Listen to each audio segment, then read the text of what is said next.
अस्सलाम वालेकुम नाज़रीन, सरगोदरंग के साथ मैं हूं आपका मेज़बान मार रफ़ी हुसैन। नाज़रीन, ईद से पहले महंगाई ने लोगों का जीना हराम कर दिया।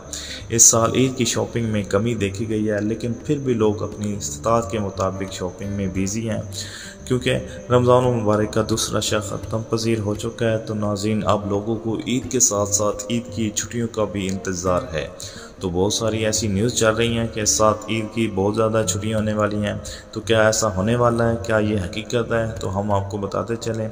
ये भी सुनने में आ रहा है कि इस साल ईद की 7 छुट्टियां होने वाली हैं। तो क्या ये भी सच है? तो आपको बताते हैं कि ऐसा कोई सच नहीं है। ऐसा कोई नोटिफिकेशन अभी तक जारी नहीं कर दी गया क्योंकि दूसरा शहर ख़त्म पजीर हो चुका है। तो काबीना इस वक्त ईद की छुट्टियों पर वर्किंग कर रही है और हफ्ते को वज़ीर-ए-आज़म शहबाज शरीफ ऐलान करेंगे छुट्टियों का।